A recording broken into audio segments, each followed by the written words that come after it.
మేము కూడా బాధ అనిపిస్తుంది. వీళ్ళందరూ కలిపి ధర్నాలు చేయడం, నల్ల కండువాలు వేసుకోవడం, అసెంబ్లీలోకి వచ్చి ప్రజాస్వామ్యాన్ని రక్షించండి అరవటం. ఎంతసేపు వచ్చారండి? కనీసం 5 నిమిషాలు అరిచేసరికి గుంతులు పెట్టిని వెళ్ళిపోయారు. Of course what ever it may, వాళ్ళు ఏం చేస్తారన్నది కాదు, కానీ ఇప్పటికీ కూడా ఈ 151 మ్యాండేట్ ఇచ్చిన తర్వాత నువ్వు చేసిన ఏదో పనులకి డైరెక్ట్గా 11కి దించింది ప్రజలు, ఆంధ్రప్రదేశ్ ప్రజలు. ఇంకా బుద్ధి రాకపోతే ఎలా? కాబట్టి బుద్ధి తెచ్చుకొని ఇప్పటికైనా కనీసం ఒక పులివెందుల ఎమ్మెల్యేగానైనా ఈ రాష్ట్ర అభివృద్ధికి, ఈ రాష్ట్ర మనకి ముందుకు తీసుకెళ్లేదానికి మీరందరూ కూడా కృషి చేస్తారని, కనీసం సహకరిస్తారని కోరుకోవడం తప్పైనా కూడా కోరుకుంటున్నాను.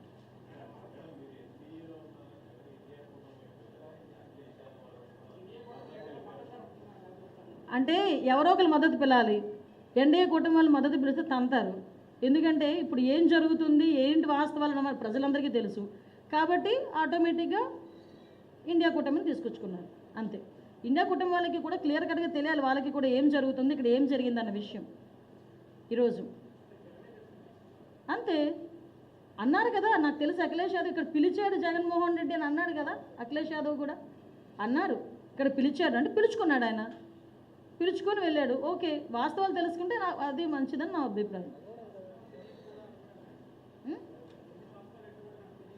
వాస్తవాలు కూడా తెలియదు అన్నారు అంటే అక్కడ పెట్టిన ఫోటో ప్రతిదీ కూడా రక్తంతో కల్పించేసరికి నిజమే అనుకున్నట్టున్నారు. అఫ్కోర్స్ మా దగ్గర అసలు ఫోటోలు ఉన్నాయి, నిజం ఫోటోలు మా దగ్గర ఉన్నాయి. ఆ ఫేక్ పార్టీ దగ్గర ఫేక్ ఫోటోలు ఉన్నట్టుగా అలా కాదు.